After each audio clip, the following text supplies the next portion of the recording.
Welcome to our executive interview series here at CyberTalks, presented by Cyberscoop.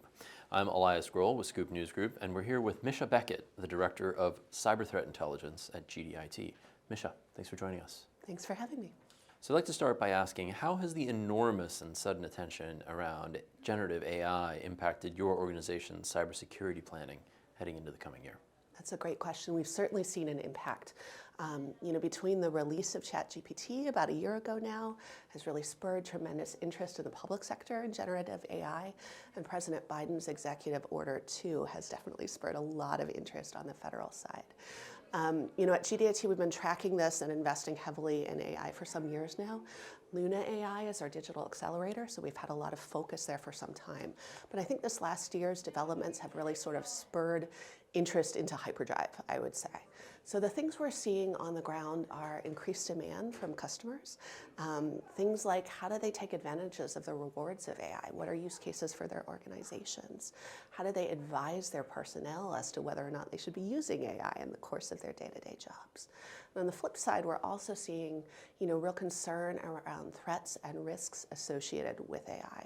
We're seeing customers come to us to want insight and assessment, risk assessments, for instance, on the risks AI might pose to a given sector. That might look different for the finance sector versus critical infrastructure, for example. And I think, too, with these demands come questions around kind of general education. What is AI versus machine learning versus generative AI? And how do we approach this and approach the executive order in a way that feels manageable and not overwhelming? So I'd say going into 2024, we're going to really continue to invest in AI. We're continuing to educate our workforce. I think it's really important that all of our personnel understand the role of AI and their roles and career paths as they support different federal agencies. And it's also important that they are able to bring back use cases and needs to us so that the technology we're developing around AI speaks to real on-the-ground needs, and also that we have a really good feedback loop, right? So that we are continuing to refine what we're doing in terms of AI investment and development so that it meets real needs on the ground. So that's really our focus for going forward into 2024. Okay. Let's talk a bit more about some of those threats. What have been the most serious types of cybersecurity attacks that your organization has been dealing with this year compared to a year ago? And what threats are you seeing more of that you think organizations need to get out in front of? Sure. So this last year, I'd say, in some ways, I haven't seen tremendous changes between 2022 and 2023. I think we're continuing to see huge concern around ransomware. We support at GDIT customers across the federal civilian, the intelligence, and the DoD space. And so you can imagine what kind of work stoppage data loss looks like for these sorts of customers. We take that very seriously. We're also continuing to see on the more traditional espionage front, we have across industry and government, folks have spent years buying tools and technology to combat malware and phishing, user education focused around phishing.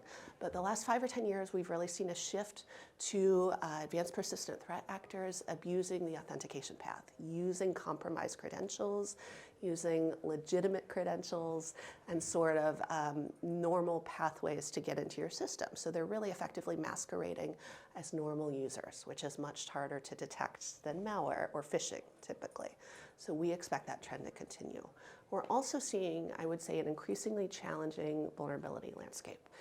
More vulnerability disclosures, more that are rated critical and high, more 0 days where a vulnerability is released with no clear patch or fix, and a quicker time to exploitation once the vulnerability is released and bad actors are exploiting it.